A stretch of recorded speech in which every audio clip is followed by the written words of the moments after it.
नमस्कार। केंद्र में नरेंद्र मोदी सरकार 3.0 के 100 दिन कंप्लीट हो गए हैं और इन 100 दिनों में जो सबसे ज़्यादा फोकस हम कह सकते हैं रहा वो था किसान और किसानों से जुड़े वो मुद्दे जिसकी वजह से हमने देखा कि विपक्ष ने एक नैरेटिव सेट करने की कोशिश की कि किसान नाराज़ हैं हरियाणा के चुनाव में और अब झारखंड में भी यही मुद्दा एक बनाने की कोशिश है। तो अब अगर हम देखें तो किसके हाथ में है किसानों की नाराज़गी को लेकर जो मुद्दा बनाया गया है उसको हल करने की चाबी? केंद्र में मंत्री शिवराज सिंह चौहान मामा के नाम से जाने जाते हैं, लेकिन अभी हम आपको पहले तो दिखाएं क्योंकि आज का दिन बेहद ही खास होने वाला है। शिवराज सिंह चौहान जब से केंद्र में उन्होंने कृषि मंत्रालय की भूमिका अदा की है, उसके अलावा रूरल डेवलपमेंट मिनिस्ट्री यानी दोनों बड़े हैवी वेट मंत्रालय उन्हें मिले हैं और किसानों के बीच महिलाओं के बीच हमने देखा कि जब मध्य प्रदेश के मुख्यमंत्री रहे तब भी काफ़ी लोकप्रिय थे, सीधे उनसे संवाद करते थे। इस वक्त भी उन्होंने यहाँ पर किसानों के साथ संवाद हर मंगलवार को मतलब बीच में कोई ना हो, सीधे किसानों से उनकी समस्याएं सुने, सीधा हल निकालें और अगर कोई नाराज़गी है, अगर कोई समस्या है या जो विपक्ष नैरेटिव सेट कर रहा है उसको हल करने की चाबी इसी तरीके से यहाँ चलाई जा रही है। तो आज हम ज़रा ये पूरा दिन देखेंगे शिवराज सिंह चौहान के साथ मिलकर बात करके कि आखिर मध्य प्रदेश से लेकर दिल्ली तक क्या बदलाव आया उनकी राजनीति में और किसानों को लेकर और कुछ और राजनीतिक मुद्दों को लेकर जो विपक्ष का एक नैरेटिव है उसमें सच्चाई क्या है और उसको हल करने के लिए क्या समाधान निकाला जा रहा है। तो आज का पूरा दिन भर हम रहेंगे शिवराज सिंह चौहान के साथ।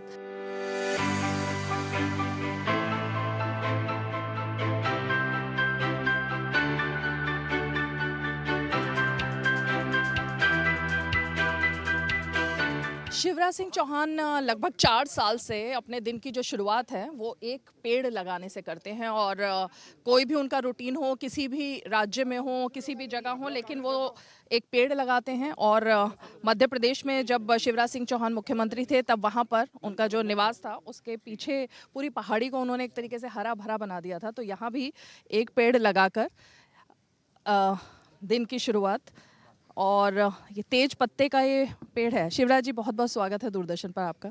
आज पूरा दिन हम आपके साथ रहने वाले हैं। हम देख रहे हैं पूरा 4 साल से लगातार एक पेड़ किसान भाइयों के साथ पेड़ लगा रहे हैं।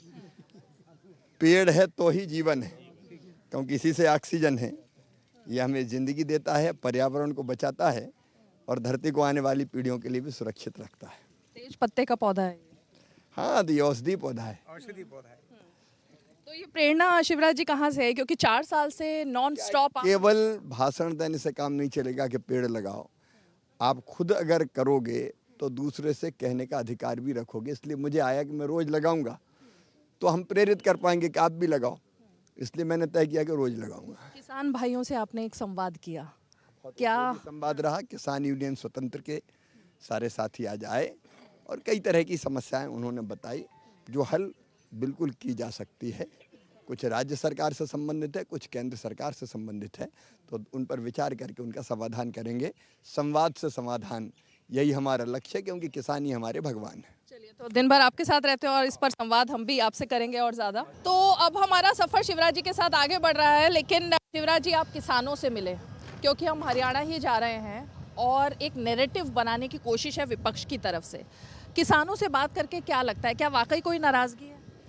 भारतीय जनता पार्टी और हमारे प्रधानमंत्री श्रीमान नरेंद्र मोदी जी किसानों के सच्चे और सबसे बड़े हितैषी है। वो दिखावा नहीं करते हैं, वो ठोस फैसले करते हैं किसानों के पक्ष में।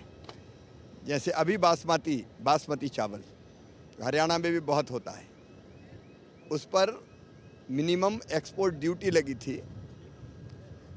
बासमती के दाम किसान को ठीक मिल सके, इसलिए प्रधानमंत्री जी ने, सरकार ने वो मिनिमम एक्सपोर्ट ड्यूटी हटा ली।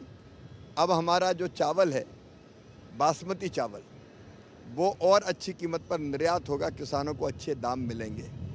चावल उत्पादक किसानों के लिए अच्छी खबर ये है कि एक्सपोर्ट से प्रतिबंध हटा दिया गया है, तो चावल के और बेहतर दाम मिलेंगे। डिजिटल कृषि मिशन हो या फसल बीमा योजना, प्रधानमंत्री किसान सम्मान निधि हो या स्वच्छ प्लांट कार्यक्रम, कितने फैसले किसानों के हित में लिए जा रहे हैं। तो ये विपक्ष केवल बात करता है कांग्रेस ने क्या किया जब इनकी सरकार थी, कितनी फसलों में एमएसपी देते थे, कितना खरीदते थे, कई गुना ज़्यादा हम खरीदते हैं, एमएसपी 2.5 गुना तक बढ़ाई है। तो वो केवल घड़ियाली आंसू बहा रहे हैं, असली हितैषी भारतीय जनता पार्टी है। एमएसपी को लेकर आपको लगता है फेक नैरेटिव है और भड़काने की कोशिश हो रही है? एमएसपी पर जितनी खरीद है, हरियाणा में तो 22 फसलों पर एमएसपी कभी कांग्रेस ने दी है क्या? जिनने कभी एमएसपी नहीं दी, एमएसपी घोषित करके भी कभी खरीदा ही नहीं, वो आज एमएसपी की बात करते हैं।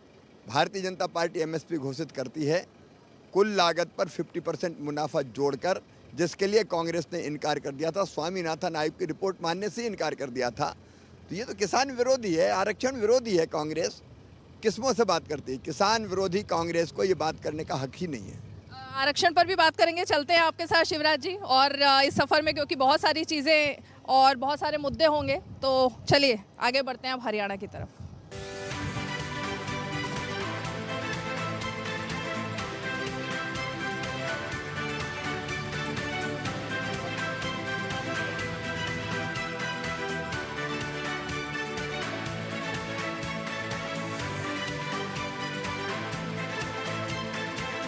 कुरुक्षेत्र के इस इलाके में हम हैं और यहाँ पर पहले किसानों को संबोधित किया शिवराज सिंह चौहान जी ने, और अब यहाँ पर रोड शो जनता के बीच में किया जा रहा है। शिवराज जी, अहम मुद्दा जो आपने यहाँ उठाया, आप किसान के बेटे हैं, किसानों की समस्या सुन रहे हैं, कितना इम्पोर्टेंट लग रहा है हरियाणा में ये मुद्दा इस बार?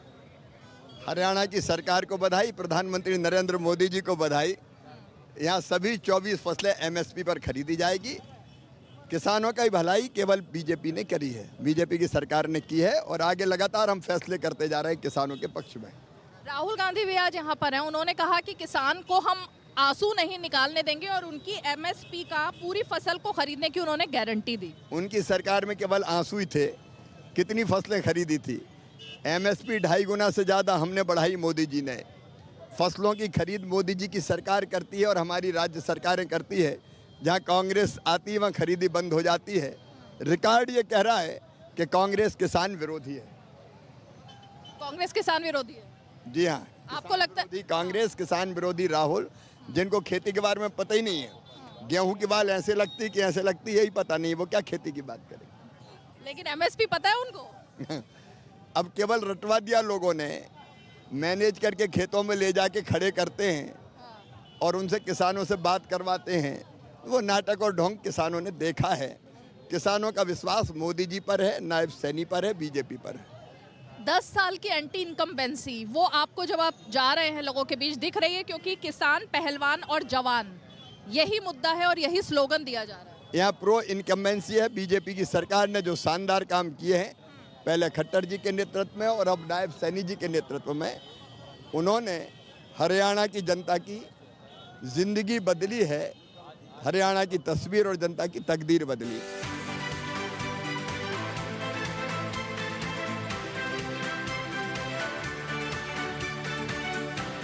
शिवराज जी, क्योंकि राहुल गांधी भी हरियाणा में है, इसीलिए मैं क्रमवार, क्योंकि आप कृषि मंत्री हैं और देश के किसान आपसे सुनना चाहते हैं।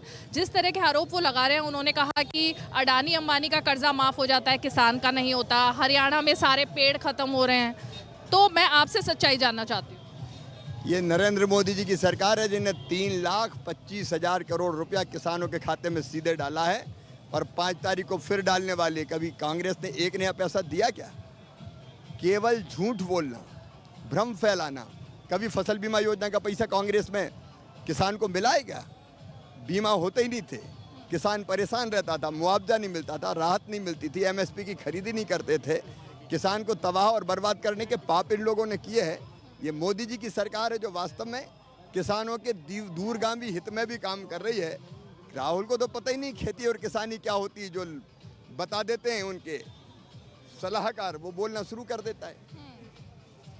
आरक्षण खत्म कर देंगे, एक ये मुद्दा आया जिसको लेके पूरे देश में भी बवाल है और हरियाणा के चुनाव में भी वो अहम मुद्दा है। दलित, ओबीसी और एसटी विरोधी है कांग्रेस। आप देखिए यहाँ कुमारी शैलजा जी का क्या हाल किया। क्या वो नेता नहीं है? शैलजा जी का समर्पण कम है क्या? दिन और रात जिसने कांग्रेस के लिए दिया, उनको तवज्जो ही नहीं दी। अभी अमेरिका में जाके जो दिल की बात है वो जुबान पे आ गई। मैं कह रहा हूँ आरक्षण विरोधी कांग्रेस, पंडित जवाहरलाल नेहरू जी ने भी विरोध किया था आरक्षण का, इनकी पूरी खानदान आरक्षण की विरोधी है। अभी अमेरिका में जाके ये कहा है कि मौका नहीं दीजिए, हम आरक्षण खत्म कर देंगे। और बात हमसे करते हैं ये दलित विरोधी, आरक्षण विरोधी, ओबीसी विरोधी, एसटी विरोधी, किसान विरोधी। लेकिन वो तो सबकी जाति भी पूछ रहे हैं। अब मैं उस टिप्पणी नहीं करना चाहता। भारत वसुदैव कुटुंबकम वाला है और बीजेपी है जिससे समाज की हर जाति और हर वर्ग का सम्मान किया है और आगे भी लगातार सब जाति और सब वर्गों का ध्यान रखेगी। हरियाणा में करप्शन का मुद्दा प्रधानमंत्री ने उठाया कि दामाद और खासकर कांग्रेस पार्टी का करप्शन। कर्नाटक में भी देखने में आया है, सिद्धारमैया के ऊपर ईडी का छापा पड़ रहा है, ईडी का केस हो रहा है। तो ये जो करप्शन का नैरेटिव बनाया गया है, आपको लगता है ये काम करेगा? करप्शन, क्राइम और कमीशन, 3C कांग्रेस की पहचान है। जहाँ सरकार है वहाँ करप्शन है। अब 2G, 3G, 4G घोटाले के साथ साथ जीजाजी घोटाला भी तो यहीं पे हुआ है। कौन नहीं जानता कि जब हुड्डा जी पहले मुख्यमंत्री थे, कांग्रेस की सरकार थी, तब क्या हुआ था, जमीनें कैसे औने पौने दाम पे देख के और मोटा लाभ कमवाया गया था। तो करप्शन तो इनकी पहचान है। ये तो पूरी की पूरी परंपरा ही करप्शन। तो आपको लगता है ये मुद्दा यहाँ पर काम कर रहा है, करप्शन का मुद्दा कांग्रेस के खिलाफ? करप्शन का मुद्दा हो, चाहे वो दलाली का मुद्दा हो, चाहे वो क्राइम का मुद्दा हो, कांग्रेस की सरकार को लोग भूले नहीं है, वो भी काम कर रहा है। और किसानों का असली हित बीजेपी कर सकती है, ये भी यहाँ का किसान समझ चुका है। मैं अपने कैमरे के माध्यम से शिवराज जी दिखाना भी चाहूंगी कि जो उत्साह यहाँ पर आपके रोड शो में जनता का यहाँ पर एक तरीके से हुजूम दिख रहा है और तमाम लोग, तो ये तो वही किसान है जिनकी बात हम कर रहे हैं शिवराज जी। ये किसान प्रसन्न है और संकल्प कर चुके हैं कि हरियाणा में बीजेपी की सरकार बनाएंगे। हरियाणा में बीजेपी की सरकार बनेगी। झारखंड पर आपसे बाद में बात करूंगी, अभी आप रोड शो कीजिए। झारखंड पर भी कुछ सवाल होंगे क्योंकि प्रभारी हैं शिवराज जी, लेकिन फिलहाल यहीं पर विराम देते हैं और आगे चलते हैं।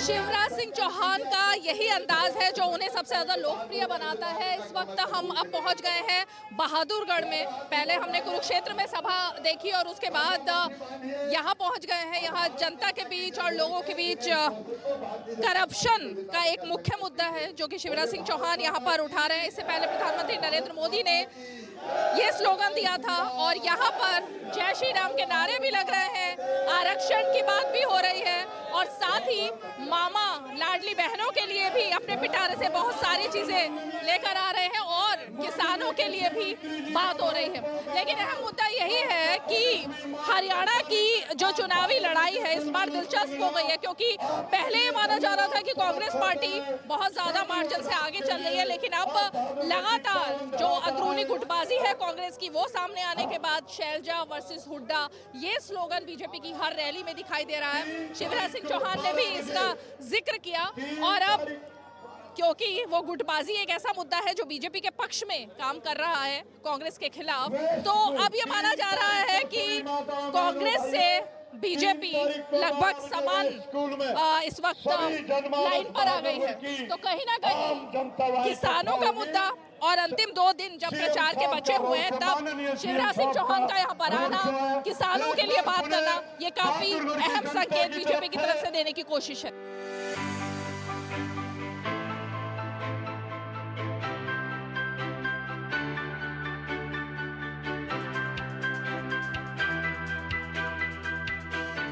शिवराज जी, हम अब बहादुरगढ़ में हैं और आपने कई सारे स्लोगन दिए, हम देख रहे थे जनता का बड़ा प्यार भी मिल रहा था।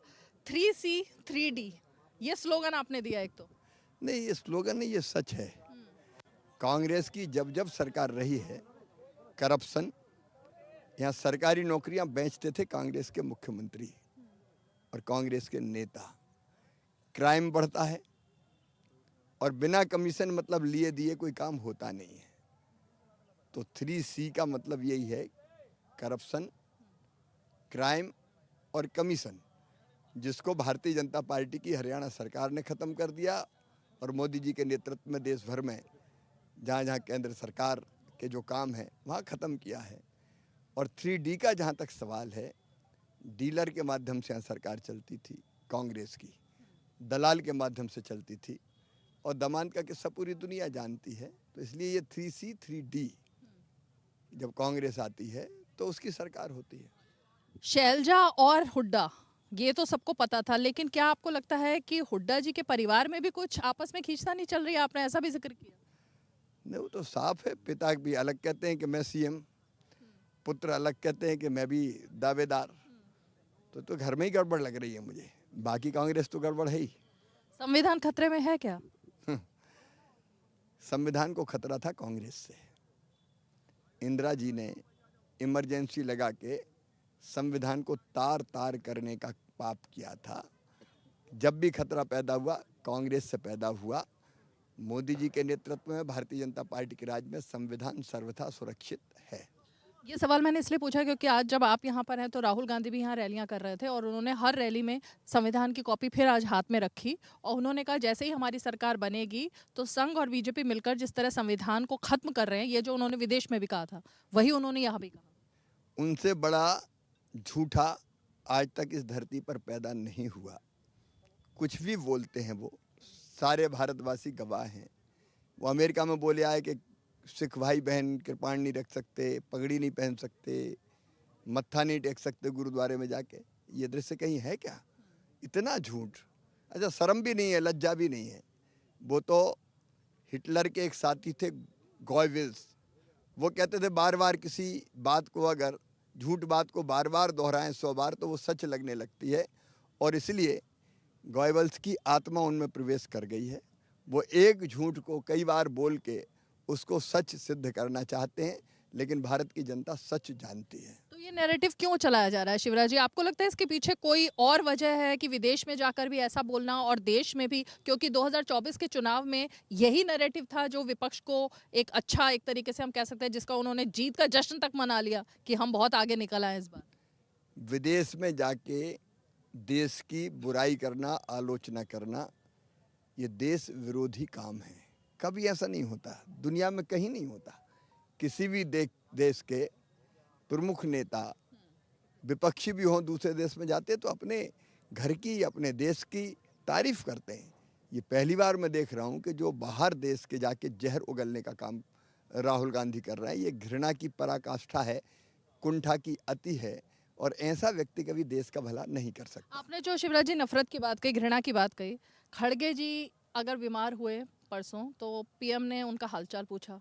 उसके जवाब में उन्होंने कहा कि मैं तब तक नहीं मरूंगा जब तक कि मैं यहाँ से सरकार में से मोदी को हटा नहीं देता। ये जो नफरत की भावना है, ये आपको लगता है? उनको लंबी उम्र दे, क्योंकि भारत की ये संस्कृति है कि कोई कितना बड़ा विरोधी हो, हम उसको सदा स्वस्थ और जीवित रहने की कामना करते हैं। लेकिन ये शिष्टाचार है क्या? ये तो कुंठा की भी अति है और घृणा की भी अति है। और एक पार्टी के नेता इस सीमा तक जा रहे हैं, ये ना उनके लिए शुभ है, ना उनकी पार्टी के लिए शुभ है, ना कांग्रेस के लिए शुभ है। अंत में आप झारखंड के भी प्रभारी हैं और झारखंड का भी एक तरीके से पिच तैयार हो गई है चुनाव को लेकर। लगातार आप आदिवासियों से भी मिल रहे हैं, किसानों से भी वहाँ मिल रहे हैं। आपने लाडली बहना के लिए वहाँ भी एक योजना की बात कर दी है, तो आपको लगता है झारखंड में अब पूरी तरह से बीजेपी तैयार है? झारखंड पूरी तरह से तैयार है। गोगो दीदी योजना बनाएंगे जिसमें बहनों के खाते में पैसा डालेंगे। जैसे हरियाणा में 2100 रुपया हर महीना डालने का फैसला किया गया है भारतीय जनता पार्टी के संकल्प पत्र में। हरियाणा भी भारतीय जनता पार्टी के साथ, हरियाणा के साथ अब झारखंड भी भारतीय जनता पार्टी के साथ खड़ा है। हेमंत सोरेन के साथ कुछ सिंपैथी लग रही है या लग रहा है कि बीजेपी के साथ चंपा? जैसा बोया वैसा काटा, जनता सच जानती है। बहुत बहुत शुक्रिया। तो शिवराज सिंह चौहान जी, जिनके साथ आज हमने पूरा दिन बिताया और देखा कि किस तरह से पहले उन्होंने किसानों के साथ पंचायत की, उनके साथ संवाद स्थापित किया बतौर केंद्रीय मंत्री, कृषि मंत्री होने के नाते, और उसके बाद एक के बाद एक उन्होंने पूरा रोड शो किया, चुनावी सभाएं की। तो शिवराज सिंह चौहान के साथ केंद्र में मंत्री बनने के बाद किसी भी चैनल को ये पहली बार उन्होंने एक एक्सक्लूसिव, सुपर एक्सक्लूसिव इंटरव्यू दिया है। डीडी न्यूज़ को उसके लिए इन्होंने चुना। लेकिन सवाल ये है कि अब किसानों के साथ संवाद हमने देखा कि कैसे सबसे पहले पंचायत से शुरुआत की शिवराज सिंह चौहान ने, उसके बाद उन्होंने बहादुरगढ़ और कुरुक्षेत्र में किसानों के साथ फिर से संवाद स्थापित किया, क्योंकि हरियाणा के चुनाव में इस वक्त जो सबसे ज़्यादा धारदार चुनावी मुद्दा कांग्रेस ने बीजेपी के खिलाफ बनाया वो है किसानों का मुद्दा। और उस बीच में कंगना रनौत का भी बयान आया, उसके बाद किसानों ने अपनी तरफ से कई तरह से पंचायत के बयान दे दिए। तो अब इस मुद्दे को लेकर, क्योंकि अब अंत आ गया है इस चुनाव में, अब वोटिंग से पहले अब सिर्फ आज का ही प्रचार का दिन बाकी है, तो किसानों के साथ सीधा संवाद, उनकी समस्याएं सुनना और उसको निदान करने की दिशा में कैसे सरकार बढ़ रही है, ये काम किया कृषि मंत्री के तौर पर शिवराज सिंह चौहान ने। तो हमारी खास बातचीत अब यहीं खत्म होती है। कैमरा पर्सन राकेश कुमार के साथ रीमा पराशर, बहादुरगढ़, डीडी न्यूज़ के लिए।